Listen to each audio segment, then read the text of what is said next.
Hey YouTube, it's the Test Lead, and today's video is about big tech layoffs and hiring freezes and what you should be doing. In 2021, it seemed like every week would be a new financial tech company or a fintech company being created, evaluated very highly, doing mass hiring, and raising tons of money. There's a good chance if you had any experience in the tech field for a while, your LinkedIn profile was flooded with inboxes from recruiters trying to get you to join their company. However, what goes up must come down. So those same tech companies that were doing mass hiring are now doing mass firing or hiring freezes. And don't get it confused. It's not just these fly-by-night new tech companies that are doing mass layoffs right now. Many established tech companies are also leaning towards this.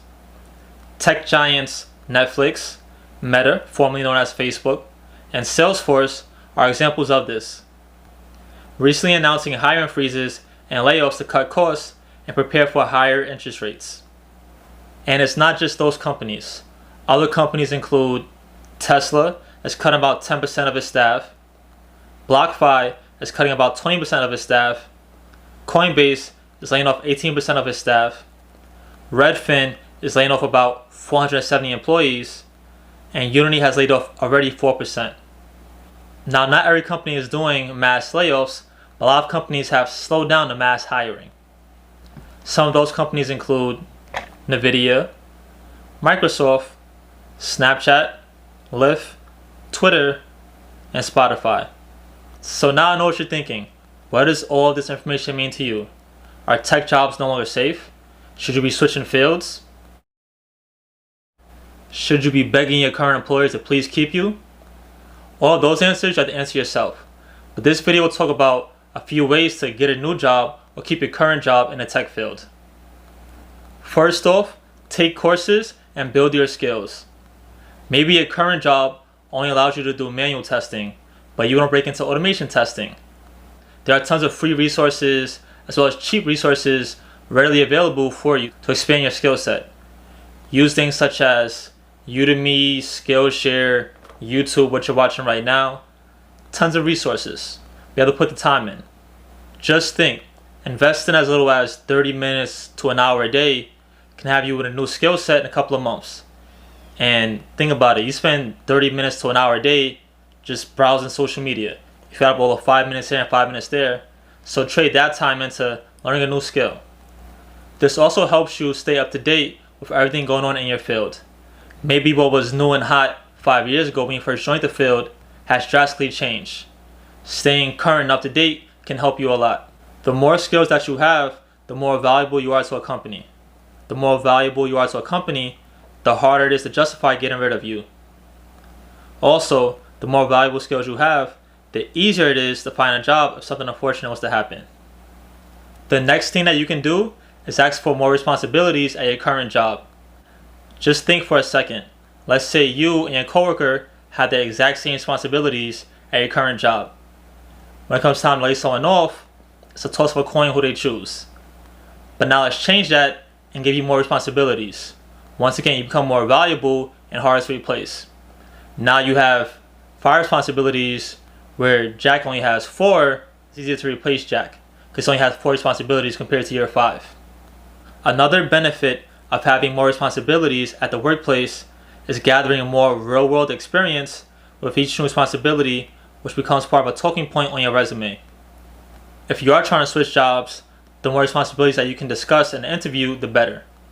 You can say that you did X, Y, and Z instead of just X and Y. And finally, with taking on new responsibilities, you can leverage that to negotiate a higher salary.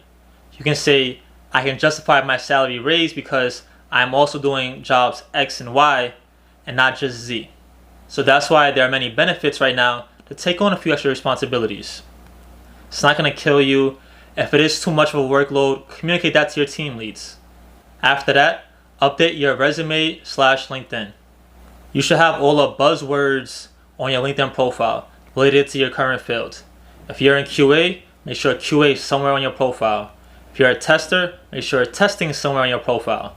These buzzwords are very important. Recruiters just use those keywords and buzzwords to try to recruit people in masses.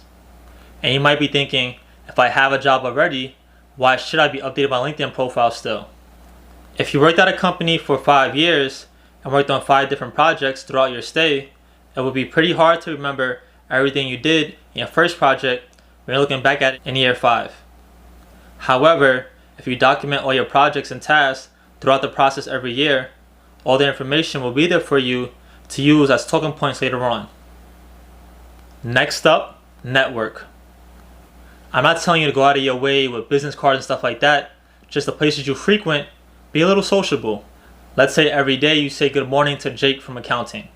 You then become friends. But then Jake leaves the company to join Microsoft. While at Microsoft, he sees that they're hiring a new QA analyst. He remembers that, oh, my good friend at my old company was a QA analyst. Let me give him a heads up. He then messages you saying, hey, if you're in a market for finding a new job, you should try Microsoft right now.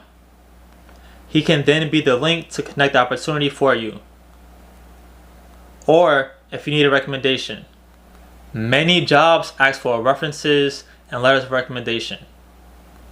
If you don't talk to anybody and no one knows you and your current employer isn't going to give you one, then who's going to write this for you?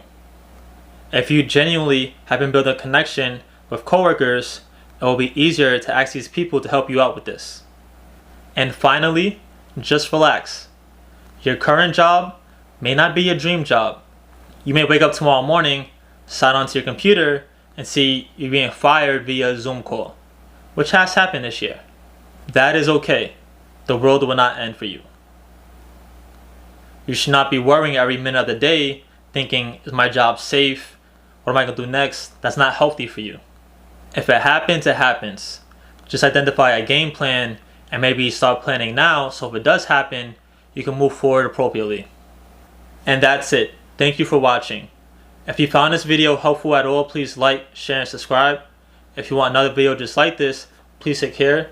If you have any suggestions or comments about future videos, please leave them below. And hey, don't forget to learn something new today.